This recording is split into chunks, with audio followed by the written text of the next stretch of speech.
Voilà. Alors, comme c'est la paracha de Shlach, d'abord on parle de...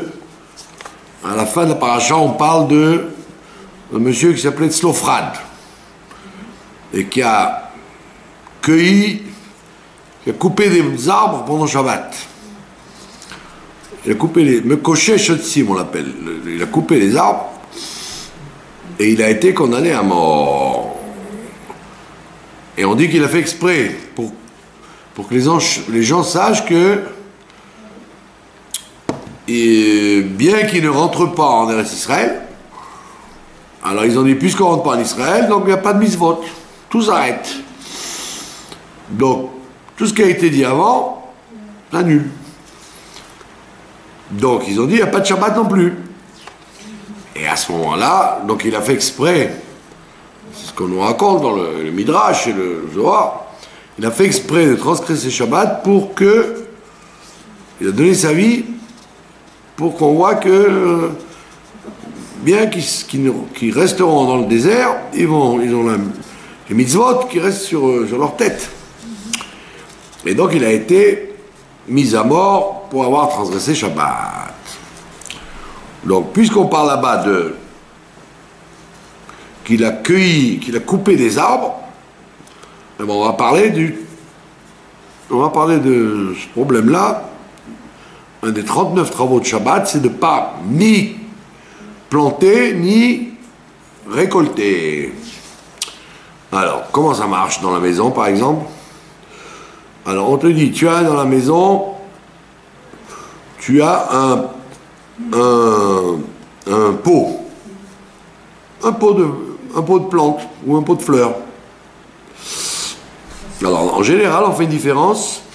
Si le pot, il a un trou, on l'appelle Hatzitz Nakouv, s'il a un trou, ou s'il n'a pas de trou. Ça veut dire quoi? Donc on dit que s'il a un trou, ça veut dire qu'il est relié directement avec le sol, et donc c'est sûr que il va se relier avec sa source, avec le sol. Alors dans ce cas, évidemment, on n'a pas le droit de... C'est comme si on cueillait directement du sol. Mais les Haramim, ils ont fait la même interdiction, même si le pot, il n'est pas troué. Donc quand on a un pot avec de la terre dedans, qui est par terre, même si on est en étage, ou même s'il y a des dalles sur le sol, alors on estime qu'on n'a pas le droit de toucher ce pot, même s'il n'est pas même s'il est fermé. D'accord? Pourquoi? Parce qu'on dit que, fermé ou pas fermé, le pot, dès qu'il y a de la terre dedans, il prend sa vitalité de la terre qui est en dessous. D'accord? Et maintenant, évidemment, on n'a pas le droit donc ni de couper quelque chose qui est un végétal qui sort de ce pot. Et même ça va plus loin. Si vous avez dans un aquarium, vous avez des fois dans les aquariums, il y a des espèces de plantes qui poussent autour. Alors tu vas dire, ben, c'est rien, c'est pas lié au sol. Bien que ce soit lié, ça pousse dans l'eau autour de l'aquarium, on n'a pas le droit de cueillir ça Shabbat, même pour nettoyer par exemple.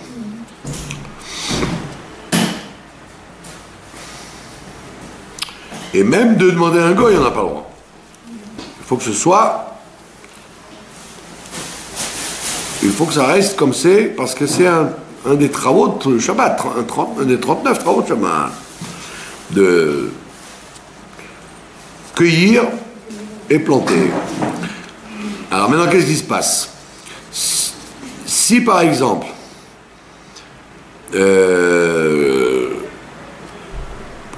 quelqu'un a soulevé ce pot, on peut pas le remettre à sa place. Parce que quand tu le remets à sa place, c'est comme si tu l'enracinais à nouveau dans sa source, dans la terre. Donc qu'est-ce qu'on fait? On peut le poser quelque part, mais pas ni par terre, ni dans un autre endroit de la maison, mais on peut le mettre sur une table, par exemple. Un endroit qui n'est pas lié au sol. Alors, il y a un truc très amusant. Parce qu'on dit que les plantes, elles prennent de la terre qui est en dessous, même si c'est à travers un balcon. Les gens bien pensants vont te dire qu'est-ce que c'est que ces histoires que les Chachamim ont été inventées. Et il y en a même qui interdisent donc de passer sous les balcons, quand ils marchent dans les rues, passer sous les balcons de peur de s'interposer entre la terre, même si elle est à 50 mètres, et le pot. Alors un jour ils vont découvrir ça. Pour l'instant, nous on y croit, même si on ne peut pas comprendre ce que ça veut dire. Alors maintenant, il y avait le fils du Rav Shlomo Zalman Auerbach, il passait dans ma rue, et je voyais qu'il ne faisait pas attention à ça, puisque nous on a des plantes sur les balcons, et les voisins aussi, et pourtant vous voyez qu'il marchait normalement. Parce qu'en fait son père, le Rav Shlomo Zalman, le fils, le Rav Shmuel, celui qui est mort il n'y a pas longtemps là, le père, le Rav Shlomo Zalman, il permettait, parce qu'il dit que l'influence de la terre sur les plantes n'est pas forcément en verticale. Elle peut prendre de partout. Donc, aussi bien dans la maison que sur le balcon, on dit que la plante, elle se nourrit du sol, même si c'est loin. D'accord ? Maintenant, et donc, donc quand il y a un pot où il y a de la terre, donc non seulement il y a un problème de cueillir, mais il y a même un problème de mouktsé. Le pot de fleurs ou le pot de plantes, du fait qu'il y a de la terre dedans, il s'appelle mouktsé. D'accord ? Et à plus forte raison, si on lui a consacré un endroit particulier, qu'on ne doit pas le bouger de là-bas. Alors, qu'est-ce qu'il y a d'autre encore ? Alors, on est très marmire là-dessus. Si quelqu'un donc a soulevé le pot, s'il n'a pas un endroit où le mettre, une table, un buffet, etc., il est obligé de le mettre entre deux chaises, pour qu'il soit ni sur le sol, ni accroché quelque part. Et on a dit, on ne fait même pas la différence s'il y a un trou ou pas. Parce que quand il y a un trou, on comprend que tu dis ça s'accroche. Même quand il n'y a pas de trou, on ne le permet pas. Bon, tout ça, c'est dans le cas de d'un pot avec de la terre. Et il y a une différence avec un vase. Si c'est un vase où il y a de l'eau, alors c'est différent. Donc, parce que là, le vase avec les fleurs, c'est pas mouktsé. Ça, c'est pas mouktsé. Vous avez le droit de déplacer le vase, s'il vous dérange sur la table ou vous avez peur qu'un enfant il donne un coup de dent dans le couloir, alors vous avez le droit de le déplacer et le mettre dans un endroit qui vous convient. Parce que c'est différent, parce qu'il n'y a pas de terre, il y a de l'eau. Si par exemple quelqu'un vous offre un un bouquet de fleurs, il vient un Shabbat ou Yom Tov, au lieu d'apporter une bouteille de vin hyper classique, il dit tiens, je vous ai offert un bouquet de fleurs. Alors, ne lui faites pas honte, vous prenez sur vous de faire acquisition du bouquet de fleurs après Shabbat, parce que Shabbat on reçoit pas de cadeaux, de peur qu'on en vienne à l'époque de créer un contrat. Bon.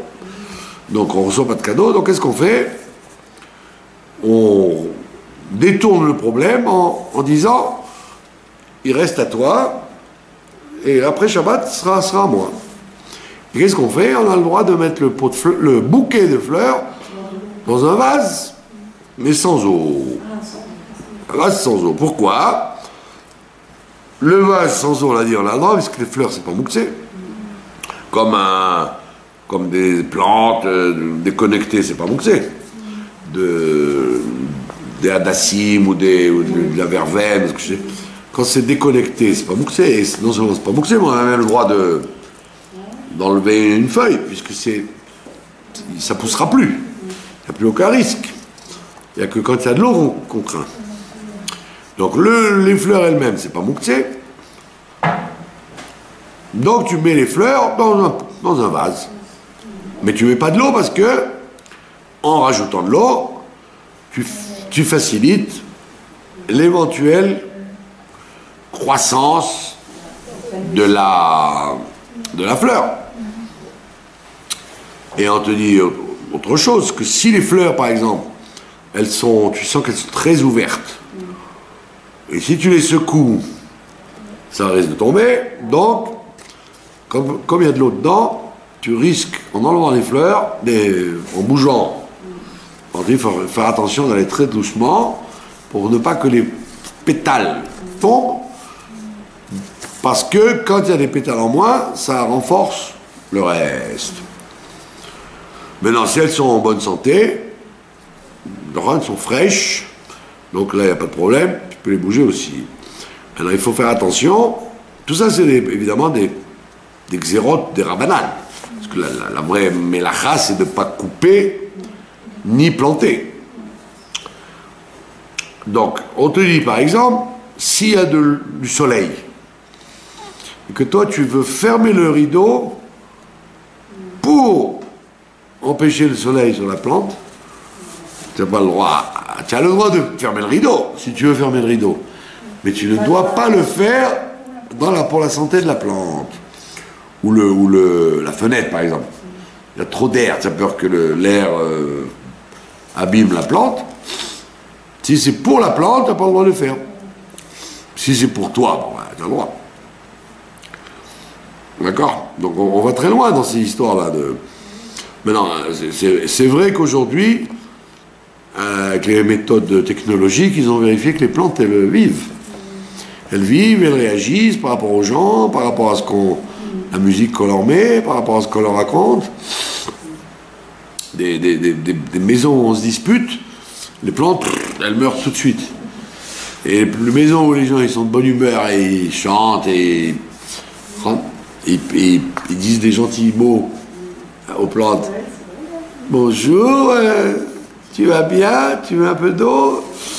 Il paraît que les plantes et les fleurs sont sensibles à la réaction qu'on a vis-à-vis d'eux, comme tout être vivant. Donc il ne faut pas rigoler de ces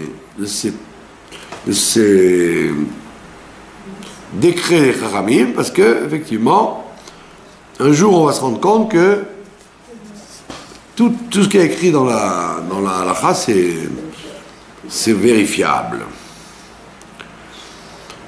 D'accord?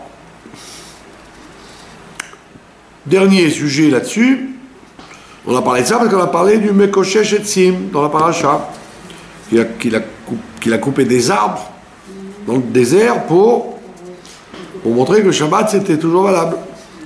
Donc c'est une halakha qui parle de la paracha de cette semaine. Il y a écrit que si tu as un arbre qui mesure, même s'il mesure que 3 tfachim, c'est-à-dire 15 cm de haut. Il est tout petit. D'accord?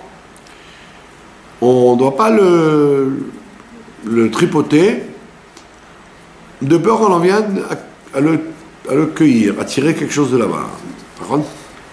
Quand c'est un grand arbre, ou par exemple en ce moment il y a du jasmin sur les buissons, alors tu as le droit par exemple de respirer l'odeur, on ne craint pas que tu vas l'arracher, Shabbat. Mais quand c'est un petit arbre, on craint.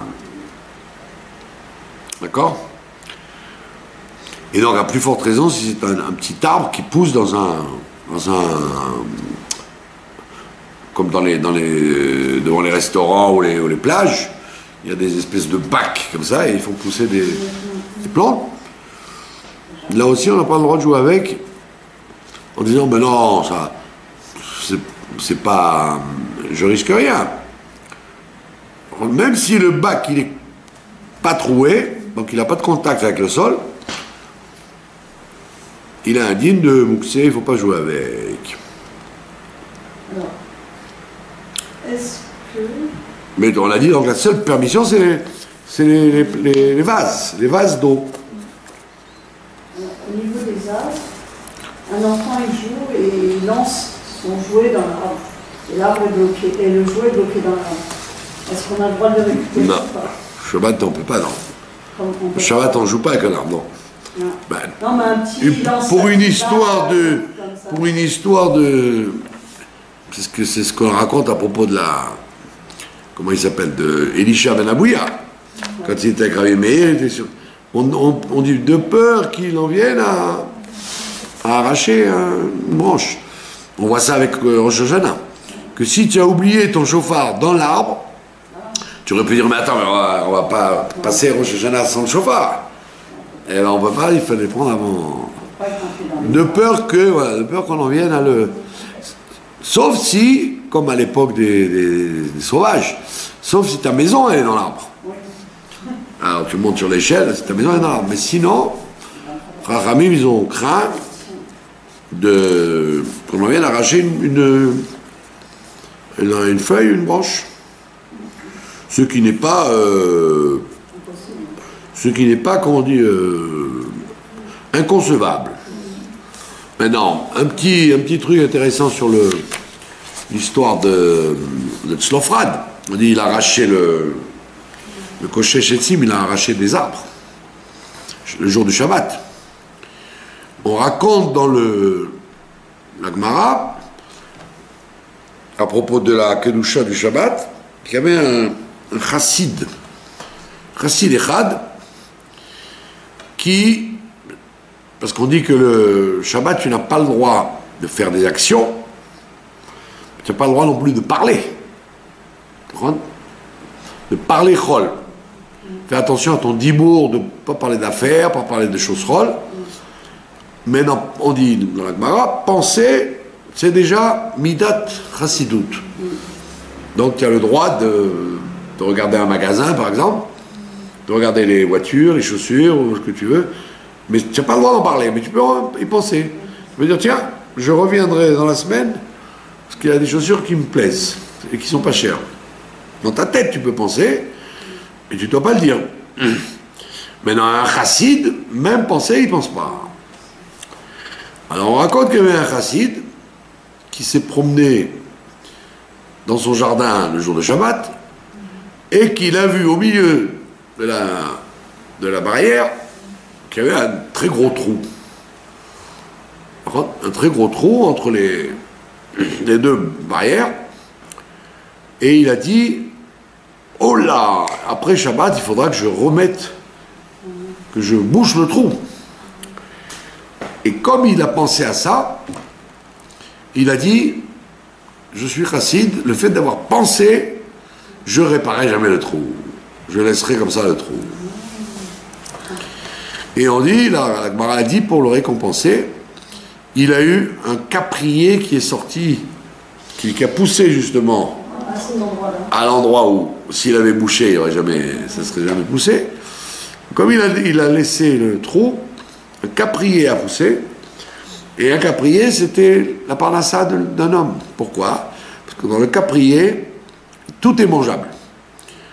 Le bois, les câpres, les feuilles, les tiges.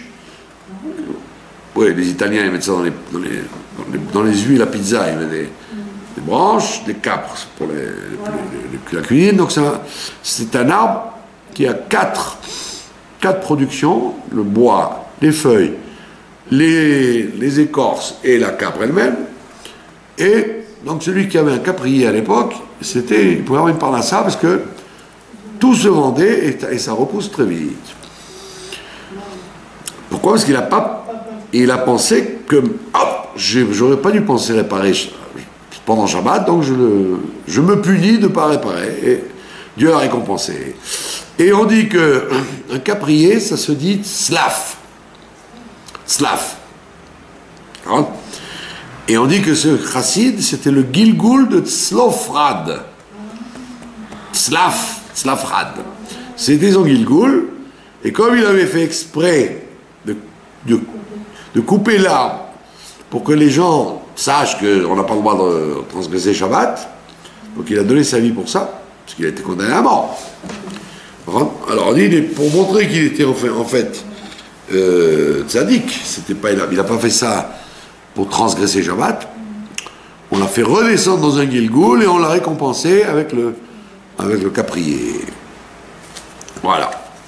Donc tout ce qu'on a vu, c'est donc des halakhot concernant l'interdiction de planter et de cueillir pendant Shabbat. Voilà, maintenant ne rigolez pas de cette affirmation une plante elle prend de la terre, même si elle n'est pas liée avec la terre.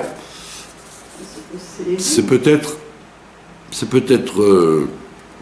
pas vérifié parce qu'on n'est pas armé pour le savoir, mais avec les progrès, on va finir par découvrir ça, qu'une plante est influencée par les ondes de la terre, même si c'est en hauteur. S'ils sont influencés parce qu'on leur dit, voilà. C'est pas la peine. Probablement. Voilà. Ça, c'était la halakha. Maintenant, en ce qui concerne la paracha elle-même, alors tout le monde sait que la paracha de Shlach, tout le monde voit l'histoire immédiate, c'est-à-dire le refus de Bnei Israël, alors qu'ils devaient rentrer 3 jours après, ils devaient 3 jours rentrer en Israël. Ils ont envoyé des meraglim, ils n'ont pas voulu rentrer tout de suite, et ils ne sont pas rentrés. Ils sont seulement restés pas 3 jours, ils sont restés 40 ans dans le désert, et toute cette génération-là n'est même pas rentrée, il a fallu attendre la génération d'après. Alors évidemment, tous les gens retiennent l'essentiel de la paracha, c'est l'historique. L'historique du Ham Israël qui n'a pas voulu rentrer en Eretz Israël, etc., etc. Maintenant, en vérité, cette paracha, elle a un enseignement psychologique très, très, très profond au niveau de tous les êtres humains. Pas seulement les Bnei Israël dans le désert, mais tous les êtres humains, ils ont ce problème. C'est quoi le problème? C'est la différenciation qu'il y a entre la Emouna et le Bitachon. Entre la Emouna et le Bitachon. Quelle différence il y a entre Emouna et Bitachon? La Emouna, ça veut dire croire dans la grandeur de Dieu, dans la toute-puissance de Dieu, dans le fait que Dieu a créé le monde, qu'il dirige tout, etc. Ça, c'est la Emouna. Alors, la Emouna, c'est un phénomène intellectuel. C'est un cérébral. Au niveau de l'esprit théorique, il y a beaucoup de gens qui ont une émouna très très forte, que Dieu est tout puissant, que Dieu peut tout faire et qu'il est, comment dire, que rien ne l'arrête, rien ne le limite, etc. C'est la Emouna. Soit c'est une Emouna qu'on a dans les livres, on a étudié dans les livres, ouais. Soit on l'a appris à l'école, soit on l'a appris à la maison, soit on l'a appris dans la vie. Ça, c'est ce qu'on appelle la Emouna. C'est la foi. Maintenant, le bitachon, c'est autre chose. Ça s'appelle la confiance. La Emouna, le bitachon, c'est pas la foi, c'est la confiance. Et la confiance, c'est pas dans la tête, c'est pas dans les livres, c'est dans la profondeur du cœur. Bitachon. Et qu'est-ce qui se passe? Quelle différence il y a? Et comme dit le Ramban, on a déjà vu ça plusieurs fois, le Ramban, Nachmanide, il dit toute personne qui a le bitachon, c'est une preuve qu'il a la Emouna. Mais toute personne qui a la Emouna, c'est pas une preuve qu'il a le bitachon. D'accord? Ça veut dire, tu peux croire, mais Emouna Shlema, c'est-à-dire vraiment, tu peux même faire des cours là-dessus. Sur le fait que Dieu est partout et qu'il peut faire ce qu'il veut, quand il veut, à tout moment, etc. Tu as la Emouna. Mais quand il s'agit d'une épreuve concrète qui t'arrive, là, tu n'as pas le bitachon. Tu penses que ça ne marchera pas. Dans les livres, c'est vrai. Dans la théorie, c'est vrai. Mais tachles, dans le concret, ça ne marchera pas. Le rabbi en 1980, il disait, à l'époque, les Meraglim, ils étaient en dehors d'Israël et ils ne voulaient pas rentrer. Il dit, aujourd'hui, les Meraglim, ils sont en Israël. Les Meraglim sont en Israël. Et il y avait un monsieur, c'est pour vous illustrer l'histoire, il y avait un monsieur, il était ministre de l'Éducation, il s'appelait Yossi Sarid. C'était le patron, il était extrême gauche. Le jour de Gimel Tammuz, il a été interviewé, il a dit c'est un grand jour de joie pour Israël, parce qu'enfin le rabbi de Lubavitch n'est plus là pour nous enquiquiner avec son histoire de parents de territoire, etc., etc. Pour lui, c'était un jour, il a dit enfin un jour de joie. Donc Yossi Sarid, qui était le patron du mouvement Meretz, de l'extrême gauche, que tout le monde connaît, qui disait qu'il faut absolument pactiser avec les Arabes, etc. Lui, donc il disait, il faut absolument 2 États, il faut se débarrasser de Judée, Samarie, Gaza, etc. Alors le journaliste, il lui dit, mais votre père, il était professeur de Tanakh en Israël pendant 50 ans. Il était professeur de Tanakh et aussi ministre de l'Éducation. Alors, votre père, il enseignait bien comment Yoshua, il a conquis le pays, etc. Alors, il a dit, oui, bien sûr. Il a dit, mais au temps du Tanakh, c'était vrai. Si la Torah le raconte, il n'y a pas de raison de mettre en doute. Mais aujourd'hui, c'est pas vrai. C'est pas possible. Donc, il avait la Emouna de la théorie, mais il n'avait pas le bitachon qu'aujourd'hui, Dieu il va te répondre si tu te comportes comme Yoshua. Donc la problématique de la paracha, c'est la problématique de la vie. Dans la vie, c'est pas seulement Eretz Israël ou pas rentrer dans Eretz Israël, c'est plus large que ça. C'est que un individu peut avoir une émouna extraordinaire, mais il n'a aucun bitachon, il n'a aucune confiance en Dieu, que ça marche. La preuve, il peut s'inquiéter à longueur d'année, à longueur de vie, sur chaque détail de la vie. Et pourtant, il a la émouna. Il fait Kriyat Shema, Et il a même appris ça à la maison, à l'école. La vie lui a appris que Dieu il peut tout et que Dieu il est pas limité.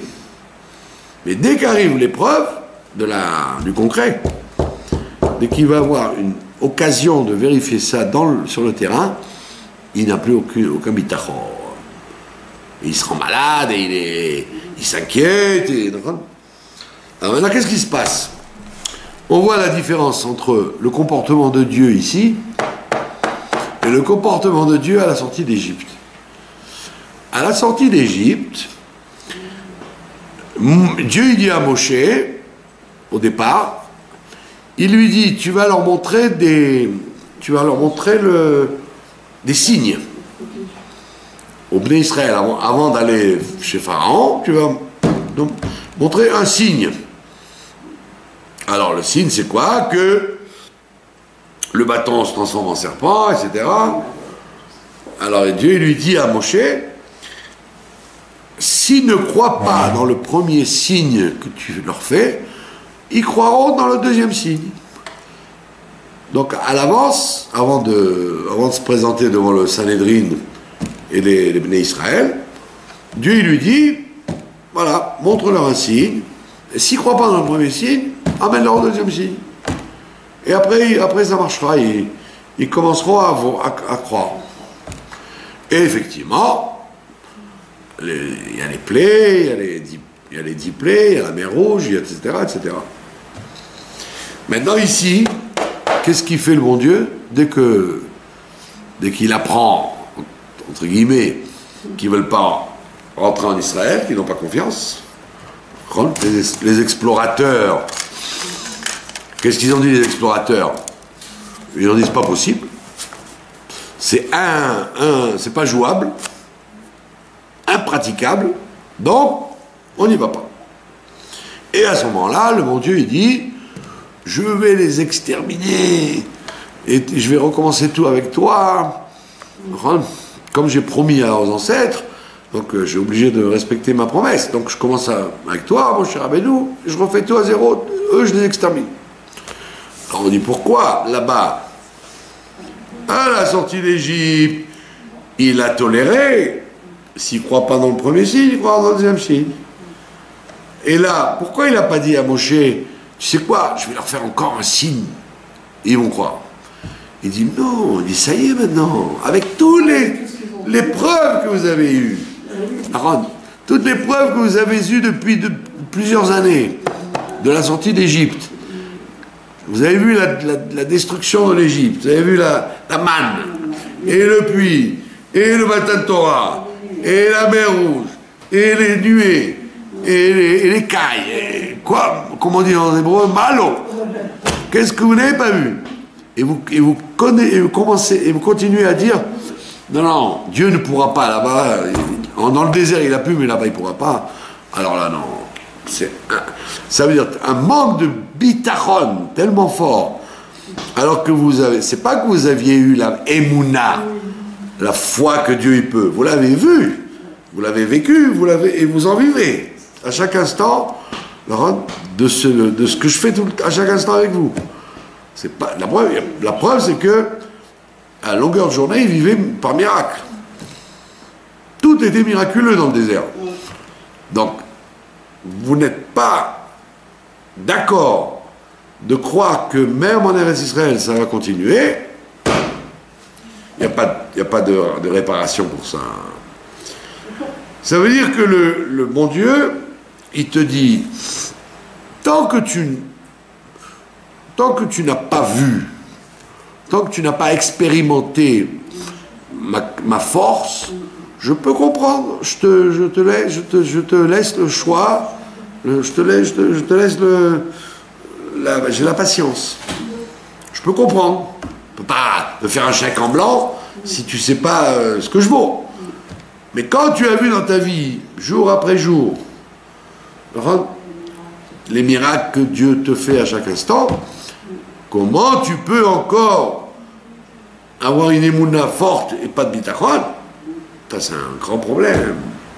C'est-à-dire que tu ne veux pas faire descendre la vérité de la Torah dans le Maasé. Tu penses comme il a dit les Meraglim. Dieu n'est pas capable dans le Maasé. Dans la théorie, il est fort, mais dans le Maasé, il n'est pas.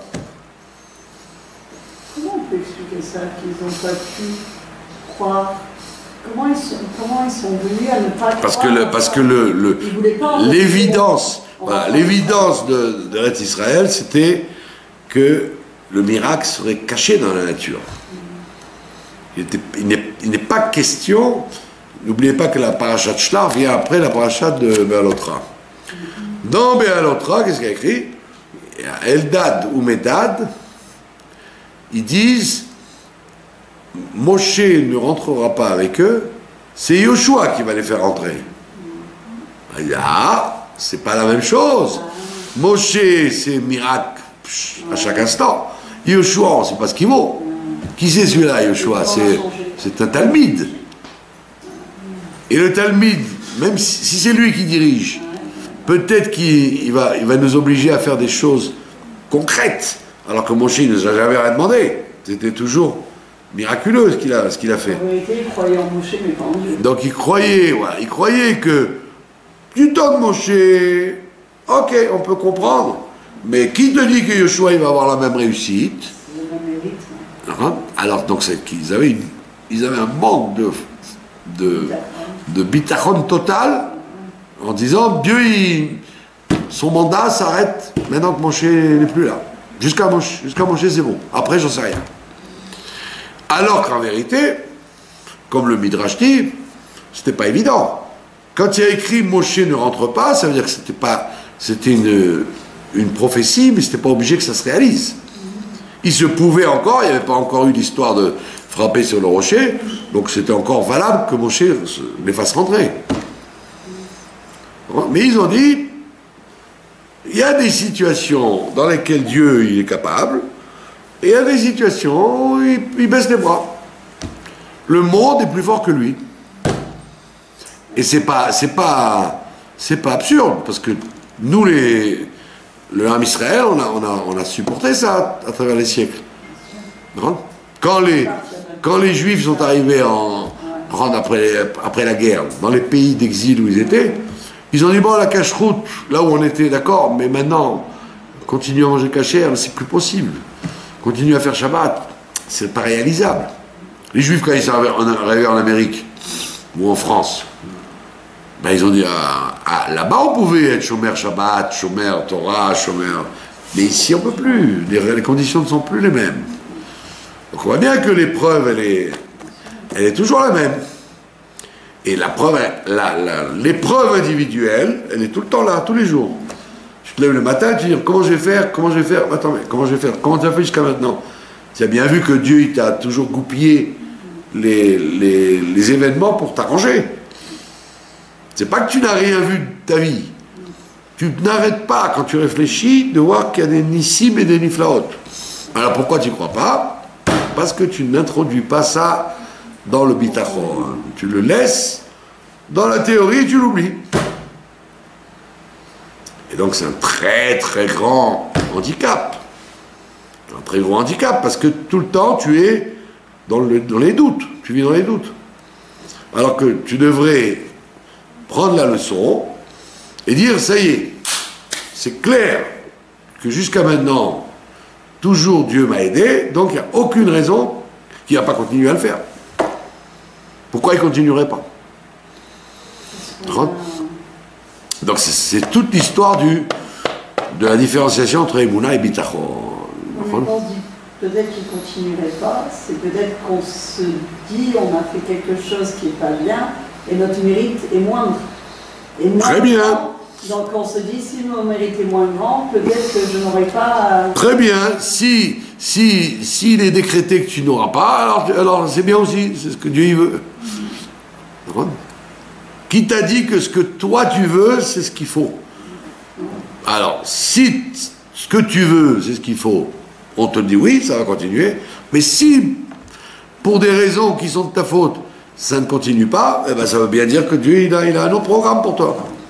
Et s'il a un autre programme pour toi, sois content comme ça. Tu te rends? Qui t'a dit que c'est ce que tu veux qui est le bien? C'est ce que Dieu te donne qui est le bien.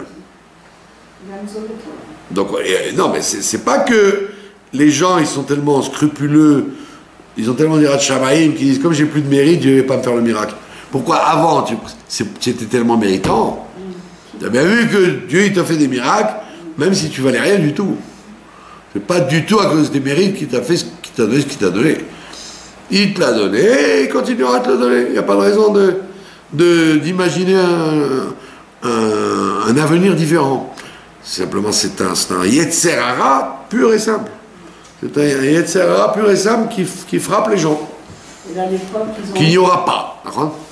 Qu'il n'y aura pas, que demain sera pire qu'hier. C'est faux. Et là, inconsciemment, peut-être qu'il n'est pas aussi rentré en Israël, parce qu'ils étaient dans un confort, on va aller, entre guillemets, spirituel. Voilà. Là, ils devaient mettre la main à la pâte. C'est pourquoi. C'est la raison pour laquelle ils ne sont pas morts violemment. Ils sont morts doucement. Chaque année, il mourait une quantité de gens sans que personne ne le sache. Parce que, en fait, c'est pas qu'ils ont été punis. Ils n'ont pas été punis. Ils ont pris la photo. La photo, elle est que tu n'es pas fait pour ça. Tu n'es pas fait pour ça. Tu es fait pour rester dans le désert. Très bien. Tu as signé que tu n'es pas fait pour aller en Eretz Israël. C'est pas une punition de rester dans le désert. C'est un manque d'élévation, c'est vrai. Mais c'est pas une punition. C'est le niveau de perfection à laquelle tu veux rester. Moi, je te proposais plus. Tu veux pas, très bien. Reste dans le désert. La preuve, c'est que ce n'est pas... Ils ont continué à avoir la manne pendant 40 ans. Ils ont eu toujours les mêmes brachot. C'est pas que Dieu les a punis. Ah, vous voulez pas rentrer, alors je coupe le robinet d'eau et le robinet de manne. Pas du tout. Vous voulez pas un programme mieux pour vous? Très bien. Vous mourrez en silence pour pas que les goïms disent ah, qu'est-ce qui s'est passé, ils ont été tués par une épidémie. Personne ne saura. Vous mourrez tranquillement comme ça tous les ans. Et la preuve, c'est qu'après, quand ils disent non, on y va, là, ils prennent une tannée. Parce que à partir du moment où c'est plus pour toi, n'insiste pas. Il fallait accepter le verdict que tu t'es signé toi-même. Mais nous, on doit retenir donc cette grande difficulté que les gens ont entre la Emouna et le Bitachon. C'est pour ça que vous voyez des rabbinim et des gens qui étudient des textes qui sont censés leur donner la Emouna à longueur d'année, mais dès qu'il y a un Isayon, ils ne sont plus là. Pourquoi? Parce que l'esprit, il voit clair, mais le cœur, il ne voit pas. Le cœur, il a d'autres yeux que les yeux de l'esprit. Donc, ça veut dire que quand tu es pnimi, quand tu es profond, tu prends la morale de ce qu'il y a eu avant. Tu prends l'enseignement. Alors, la plupart des êtres humains, juifs ou goy, droite ou gauche, religieux ou athées, ils ne prennent pas d'enseignement de ce qu'ils vivent. Les gens restent avec leur conviction toute leur vie. Au contraire, vous voyez bien que la plupart des êtres humains, tout ce qui se passe les confirme dans ce qu'ils sont. C'est très rare de voir des gens qui changent. Ils disent j'ai bien réfléchi, j'ai changé. Pas du tout. Les gens ils te disent tu as pris une claque? Ben oui, justement, parce que j'ai pas fait assez dans ce domaine. Au lieu de dire tu as pris une claque, donc change, donc je pense autrement. Non. Je continue dans mon trip de droite, de gauche, dans tous les domaines, c'est comme ça. Ça veut dire quoi? Ça veut dire que la Torah et l'expérience, surtout, ne changent pas forcément les gens. Le Nisayon, l'expérience et l'épreuve, des fois, peut passer absolument pas du tout, peut glisser sur la personne. Comme j'ai dit un million de fois. Dans le Birkat Amazon des autres groupes, pas chez Chabad, mais chez les autres, à la fin du Birkat Amazon, ils disent Nahar Haïti, Gam Zakanti, j'étais jeune et j'ai vieilli, et je n'ai jamais vu un pauvre, un tzaddik manquant de pain. Donc tous les autres Nusraot, ils disent ça à la fin. Nahar Haïti, Gam Zakanti. Chez Chabad, on ne le dit pas, on s'arrête avant. Allez demander pourquoi ils ne l'ont pas mis. Mais vous voyez bien que cette phrase-là, que tu répètes tout le temps, j'ai été jeune et j'ai vieilli et j'ai vu toujours qu'il y a du pain. Or, on voit que les êtres humains, tout le temps, ils tombent dans l'épreuve de la parnassa. Comment je vais faire demain? Comment vais-je faire demain? Pourquoi? Parce qu'en réalité, la vie, elle est passée sur eux, mais elle ne les a pas changés. Et c'est ça la teshuva qu'on demande à quelqu'un, c'est de prendre de la graine de ce qu'il voit, de ce qu'il entend, de ce qu'il a vécu. Que la émouna se transforme en bitachon, sinon ça n'a aucun intérêt. Une émouna sans bitachon, c'est ce qu'on appelle du chilul Hashem. C'est un chilul Hashem, ça veut dire que tu penses que Dieu, nous on se moque d'eux, on dit quoi, ils n'ont pas honte, mais on fait pareil. On fait pareil que les Meraglim ont dit, Dieu ne pourra pas régler ce problème-là. Il a pu jusqu'à maintenant, mais là il va être coincé. Il y a un bloc-out dans la machine de Dieu. C'est d'ailleurs notre problème ici avec les Palestiniens. Il y a écrit dans le propos d'Amalek, tu timcherais et zecher Amalek. Tu extermineras le souvenir d'Amalek. Ailleurs, il y a écrit, je détruirai. Emche. Et on dit d'ailleurs Emche, Timche, c'est les débuts des mots, ça fait Emet. C'est-à-dire que le Emet de Dieu n'est pas là tant qu'il y a la présence d'Amalek sur terre. Donc on pose la question. Dans toutes les mitzvot, il n'y a pas écrit fais-le et je le ferai. Il y a écrit fais-le. Il n'y a pas écrit commence à faire Shabbat et après moi je ferai Shabbat avec toi. Non, fais Shabbat. Dans tout il y a écrit fais. Il y a la siyata d'Ishmaïa par derrière, l'aide de Dieu. Mais dans l'action, qui doit faire? C'est toi. Pitom sur Amalek, il y a écrit détruis Amalek. Et après il y a écrit je détruirai Amalek. Alors il faut savoir, c'est toi ou moi? Alors on dit non, toi tu n'es pas capable. C'est une épreuve trop grande pour toi de faire ce travail. Donc commence. On te dit Timche, commence. Mets le pied à l'étrier, comme on dit. Commence et moi je finirai le travail. Pourquoi? Parce que on voit bien que c'est métaphysique l'attitude du monde contre Israël avec le problème palestinien. C'est métaphysique. Il n'y a rien de logique là-dedans. Il n'y a rien de logique.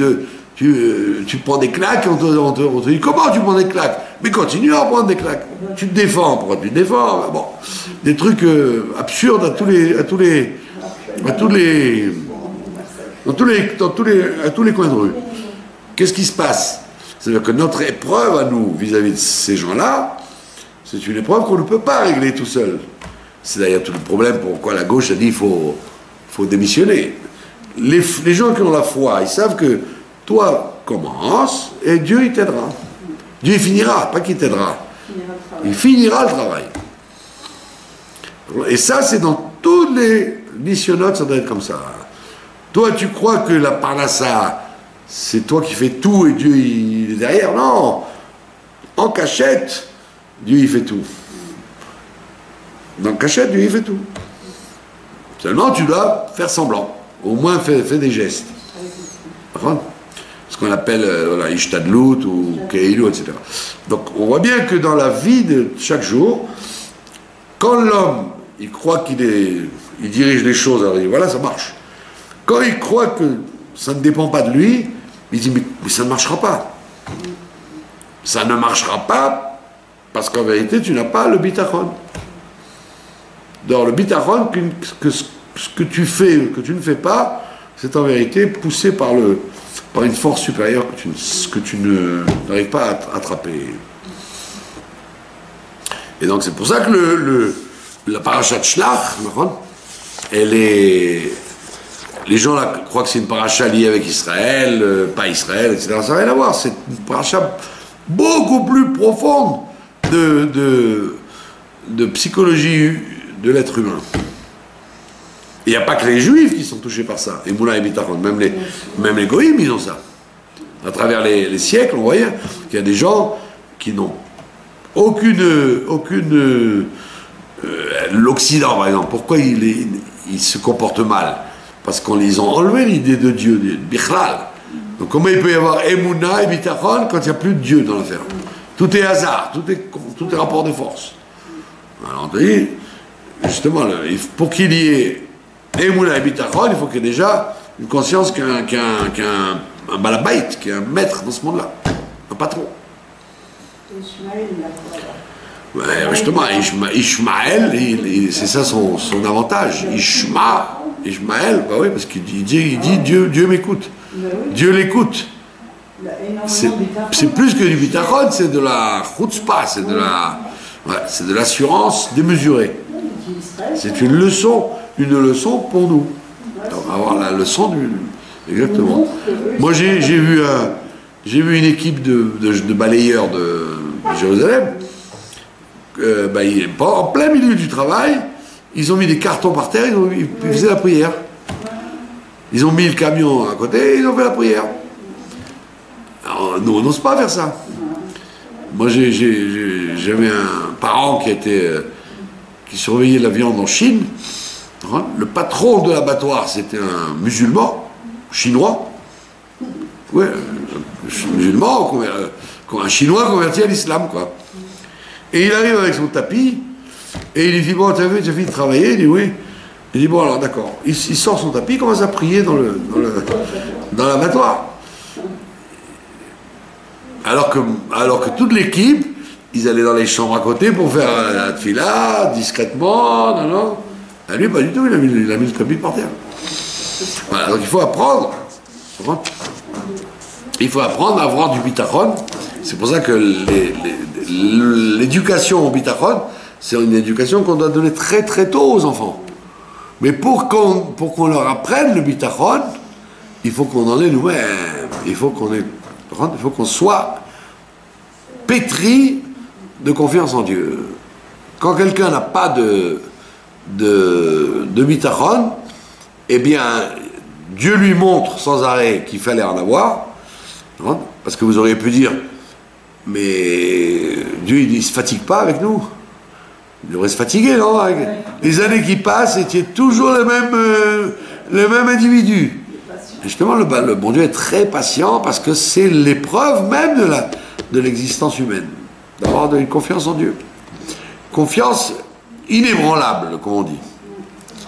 Voilà, donc que Dieu fasse qu'on soit des bons élèves, comme Yeshua et Caleb, et qu'on ait un grand bitachon, et automatiquement, ça change toute la vie. Toute la vision qu'on a sur la vie, et ça change le regard qu'on a sur les gens, et sur les choses, etc. Et automatiquement, on sécrète de l'optimisme, pas artificiel, mais de l'optimisme réel. En disant, voilà, preuve A plus B, que Dieu respecte ses engagements et qu'il ne déçoit pas les gens qui croient en lui, qui ont confiance en lui. Voilà. Pas de questions. Tout ce qui se passe les confirme.